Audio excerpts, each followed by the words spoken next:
Hi viewers, welcome to inspire India academy. చాలామంది విద్యార్థులు notification ఎప్పుడా అని ఎదురు చూస్తున్నారు. ఉద్యోగాలలో మీకంటూ ఉద్యోగాలను మీరు సొంతం చేసుకోవాలంటే 100% మీరు చేయవలసింది ఒకటే, ప్రిపరేషన్లో ఉండడం. కొంతమందికి నోటిఫికేషన్ పడుతుందని, కొంతమందికి నోటిఫికేషన్ పడదు అని నమ్మకం ఉంది. ఈ మధ్యకాలంలో డిపార్ట్మెంట్లో మొన్న వర్షాల కారణంగా కలిగిన డిస్టర్బెన్స్ వల్ల రాష్ట్ర వ్యాప్తంగా 10 మందికి పైగా ఆర్టిజన్స్ కావచ్చు, అన్మ్యాన్ కార్మికులు కావచ్చు, జేఎల్ఎం కావచ్చు, ఏఎల్ఎం స్థాయిలో ఉన్నవాళ్ళు, జేఎల్ఎం లోవర్ లేర్లేండి, ఏఎల్ఎం స్థాయిలో చాలామంది మరణించడం జరిగింది. దీనికి కారణం ఏంటండి అంటే విద్యుత్ యొక్క ప్రమాదాలు. విద్యుత్ యొక్క ప్రమాదాలు దేనివల్ల జరుగుతున్నాయని గ్రౌండ్ లెవెల్లో చూస్తే వర్క్ లోడ్. ఒక ఏఎల్ఎం జేఎల్ఎం పని చేయాలి, ఒక లైన్ ఇన్స్పెక్టర్ జేఎల్ఎం పని చేయాలి, ఏఎల్ఎం పని చేయాలి, మరియు లైన్ ఇన్స్పెక్టర్ డ్యూటీస్ కూడా అతనే నిర్వహించాలి. ప్రమోషన్లు వచ్చిన సంతోషం కూడా లేదు. సార్ ఒక బ్రేకర్ మార్చాలంటే కనీసం ఈ రోజుల్లో 2 నుంచి 3 రోజులు పడుతుంది. దానికి ఒక గ్రీవెన్స్ 1912 టోల్ ఫ్రీ నెంబర్ పెట్టాం.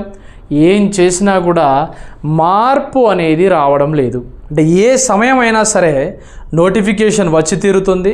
పోస్టులు అనేవి భారీ స్థాయిలో ఉంటున్నాయి.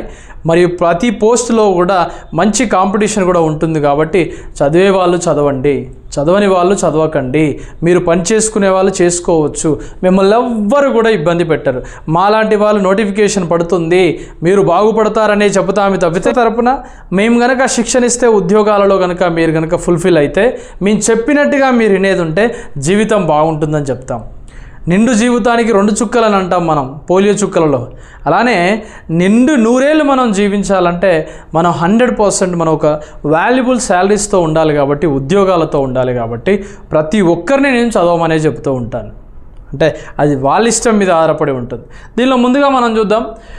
9,999 ప్లస్ సుమారుగా 10,000 వరకు ప్రాక్టీస్ పేపర్లు ఉన్నటువంటి ఈ టెస్ట్ సిరీస్లు అనేవి మనం సిద్ధం చేయడం జరిగింది. దీని యొక్క కాస్ట్ వచ్చేసి 1499. దీనిలో మెయిన్గా మనకు ఏమేమి ఉన్నాయి, దీనిలో ఏమేమి ప్రియారిటీస్ ఉన్నాయో ఒకసారి చూద్దాం. దీనిలో fundamentals of electricity, batteries, magnetism, AC circuits and basic electronics, DC machine, AC machine, transformer, electrical measurements, elimination, power generation, transmission, distribution కూడా ఉంటుంది. సుమారుగా దీనిలో ఈ బిట్లు ప్రాక్టీస్ చేస్తే సరిపోతుంది. మరి సార్ వీటి యొక్క ఎక్స్ప్లెనేషన్ ఉంటుందా మన దగ్గర అంటే ప్రతి ఒక్క బిట్ యొక్క ఎక్స్ప్లెనేషన్ కూడా మనకి ఉండడం జరుగుతూ ఉంటుంది. దీనిలో ప్రతి ఒక్క బిట్ కూడా ఎక్స్ప్లెనేషన్ కూడా ఉండడం జరుగుతుంది, బిట్ టు బిట్ ఎక్స్ప్లెనేషన్. దీంతో పాటుగా ప్రతిరోజు కూడా మనం టెస్టులు మనం కండక్ట్ చేస్తాం.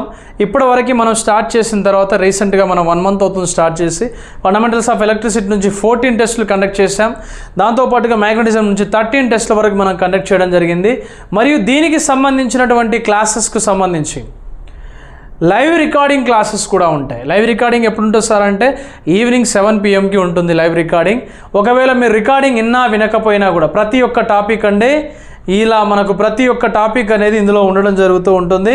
మీకు అన్ని టాపిక్స్ సంబంధించిన ఎక్స్ప్లెనేషన్ కూడా దీంట్లో మీకోసం ప్రతిరోజు లైవ్ ముఖంగా రావడం జరుగుతూ అంటే లైవ్ ఇస్తాము, డైలీ టెస్టులు పెడతాము, మరియు ప్రాక్టీస్ పేపర్లు ఇస్తాము. ఇలా ఎవ్రీథింగ్ ప్రతిదీ కూడా అది మీ చేతిలోనే ఉంటుంది. ఇలా చూడండి, మ్యాగ్నటిజం టెస్ట్ 12, టెస్ట్ 13 and 14కి సంబంధించిన లైవ్ ఎక్స్ప్లెనేషన్ కూడా ఈరోజు ఈవినింగ్ మనం ఇవ్వబోతున్నాం. ఎవరెవరికైతే ఆన్లైన్ యొక్క టెస్ట్ సిరీస్లు కావాలో మీరు నేరుగా ఇన్స్టిట్యూట్ మొబైల్కి కాల్ చేయండి. 6309398306. దానికి పూర్తి వివరాలు తెలపడం జరుగుతుంది. కానీ ఎవరైనా ప్రిపరేషన్లో ఉన్న వాళ్ళు ఎవరైనా సరే చదివితేనే ఉద్యోగం వస్తుంది, చదవకపోతే ఎట్టి పరిస్థితుల్లో ఉద్యోగం రాదు. ప్రజెంట్ మనం కొన్ని ముఖ్యమైనటువంటి పాయింట్స్ డిస్కస్ చేద్దాం. సుమారుగా 10,000 బిట్ల వరకు ప్రాక్టీస్ బిట్లను మనం అందించడంతో పాటుగా వాటిని ఎక్స్ప్లెనేషన్ చేయడం కూడా ఒక పెద్ద టాస్క్. విద్యార్థులకు ఉపయోగపడాలన్న ఉద్దేశంతో ఈ 10,000 వరకు ప్రాక్టీస్ బిట్స్ని అందించడం జరుగుతుంది. ఫస్ట్ దీనిలో కొన్ని ముఖ్యమైనటువంటి క్వశ్చన్స్ ఇప్పుడు చూద్దాం. కాయిల్లో ప్రేరేపించబడ్డ ఈఎంఎఫ్ అనేది డాష్ ఫ్లక్స్ లీకేజ్లో మార్పు రేటుకి ఎలా ఉంటుంది అని అడుగుతున్నాడు. ఇటువంటి క్వశ్చన్స్ మీరు ఎన్నైనా సరే ప్రాక్టీస్ చేసుకోవడానికి అవకాశం ఉంటుంది. మీకు ప్రతి క్వశ్చన్కు సంబంధించిన ఎక్స్ప్లెనేషన్ మీరు ప్రాక్టీస్ చేసేటువంటి డైలీ టెస్ట్ల లోపల ప్రతిరోజు ఈవినింగ్ 7 PM లైవ్ ద్వారా మీ ముందుకు వస్తాను. నెక్స్ట్ దీనిలో మనం ఒకసారి చూస్తే EMF is equal -n into ∂π/∂tగా రాస్తాం. ఇక్కడ n అంటే నెంబర్ ఆఫ్ టర్న్స్ అండి, నెంబర్ ఆఫ్ టర్న్స్గా తీసుకుంటాం. ∂π మీన్స్ చేంజెస్ ద ఫ్లక్స్, ఫ్లక్స్లో మార్పిడి. ∂t మీన్స్ టైంలో చేంజెస్ అంటే కాలంలో వచ్చేటువంటి మార్పులను ఆధారంగా చేసుకొని ఒక కాయిల్లో ప్రేరేపించబడ్డటువంటి ఈఎంఎఫ్ ఫ్లక్స్ యొక్క లీకేజీల యొక్క మార్పు రేట్ అనేది ఎల్లప్పుడూ దేనికి ఉంటుందండి? అనులోమానుపాతంలో ఉంటుంది.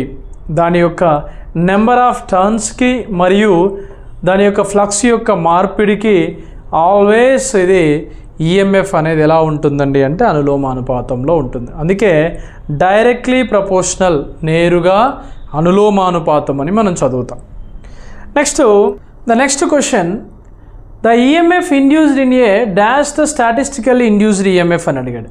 డాష్లో ప్రేరేపించబడ్డ ఈఎంఎఫ్ స్థిరంగా ప్రేరేపించబడ్డ ఈఎంఎఫ్గా పరిగణిస్తారంటే అది స్టాటిస్టికల్గా వచ్చేది ఇందులో ఏంటంటే డైరెక్ట్గా మనం ట్రాన్స్ఫార్మర్, ఇక్కడ డైనమికల్గా మనం వచ్చేది జనరేటర్ మరియు మోటార్ లాంటివిలో కనిపిస్తూ ఉంటాయి. మనకు ట్రాన్స్ఫార్మర్ అనేది ఇందులో సరైనటువంటి option. The EMF induced in a dynamically induced EMF value. Dynamically induced EMF value ఎందులో కలుగుతుందండి? అది డీసీ జనరేటర్స్లో కలుగుతూ ఉంటుంది. ఇది ఒకసారి చూడండి ఒకసారి. Next question, if the number of turns of A coil is increased. కాయిల్లో వచ్చేటువంటి వలయాల యొక్క సంఖ్యని పెంచితే అని అడిగాడు. ఏమవుతుందట? దాని ఇండక్టెన్స్ విలువ ఏమవుతుంది అన్నాడు. కాయిల్లోని మలుపుల యొక్క సంఖ్య పెరిగితే దాని యొక్క ఇండక్టెన్స్ విలువ ఏమవుతుంది అని అడుగుతున్నాడు. ఏముందండి ఇక్కడ? L is equal n into π/iగా మనం రాస్తాం. L is equal n into π/iగా రాస్తాం. The L is directly proportional to n into π. The number of L value, inductance అనేది మనం పెరిగిందంటే వలయాల సంఖ్య పెరిగినప్పుడు పెరుగుతుంది, ఫ్లక్స్ కూడా పెరిగినప్పుడు ఇండక్టెన్స్ కూడా ఏమవుతుందండి? పెరగడం జరుగుతూ ఉంటుంది. ఈ రెండింటి మధ్య ఉండేటువంటి అవినాభావ సంబంధాన్ని మాత్రం అనులోమానుపాతంగా చూస్తాం. అంటే ఇక్కడ చూడండి, మలుపుల యొక్క సంఖ్య, number of turns, few turns కనుక పెరిగితే మనం ఖచ్చితంగా ఏ విధంగా డిఫరెన్స్ చేయొచ్చు అండి? అనులోమానుపాతం కాబట్టి పెరుగుతూ ఉంటుందని చూస్తాం. Next question, if the relative permeability of the material surrounding the coil is increased. అంటే ఇక్కడ చుట్టూ ఉన్నటువంటి రిలేటివ్ పర్మియబిలిటీ కనుక పెరిగినట్లయితే, రిలేటివ్ పర్మియబిలిటీ అంటే ఏంది? మ్యూఆర్ యొక్క వాల్యూ పెరిగినట్లయితే ఆ యొక్క ఇండక్టెన్స్ విలువ ఏమవుతుంది అని అడిగాడు. ఇక్కడ మనం గుర్తుంచుకోవాల్సిన విషయం ఏంటండి అంటే మ్యూఆర్ యొక్క విలువ అనేది మనం చూసినప్పుడు మ్యూఆర్ యొక్క విలువ 1 కన్నా ఎక్కువగా ఉండే మ్యాగ్నెట్స్ని పారామ్యాగ్నెట్స్ అంటారు. ఇటువంటి క్వశ్చన్స్ చాలా వరకు చెప్పాను నేను యూట్యూబ్లో. దాంతోపాటుగా మ్యూఆర్ యొక్క విలువ చాలా ఎక్కువగా ఉంటే దాన్ని ఏమంటాం మనం? ఫెర్రోమ్యాగ్నెటిక్ అని పిలుస్తాం. మ్యూఆర్ యొక్క విలువ 1 కన్నా తక్కువగా ఉంటే దాన్ని డయామ్యాగ్నెట్గా మనం పిలుస్తాం. ఇక్కడ ఏంటంటే కాయిల్ చుట్టూ ఉన్నటువంటి పదార్థం యొక్క రిలేటివ్ పర్మియబిలిటీ విలువ పెరిగితే ఇండక్టెన్స్ ఏమవుతుంది అని అడిగాడు. ఏముందండి ఇక్కడ? L ఈజ్ ఈక్వల్ చూడండి n² ఇంటూ A ఇంటూ μ0 μr/Lగా రాస్తాం. ఇక్కడ ఉన్నటువంటి వాల్యూలో మ్యూఆర్ అనేది ఇండక్టెన్స్కి అనులోమానుపాతంలో ఉంటుంది. మ్యూఆర్ యొక్క విలువ పెరిగిన కొలది ఇండక్టెన్స్ విలువ ఏమవుతుందండి? పెరుగుతూ ఉంటుంది. ఇది నేరుగా మనం గుర్తుంచుకోవాల్సిన అంశం. ఇది సెల్ఫ్ ఇండక్టెన్స్ పరంగా.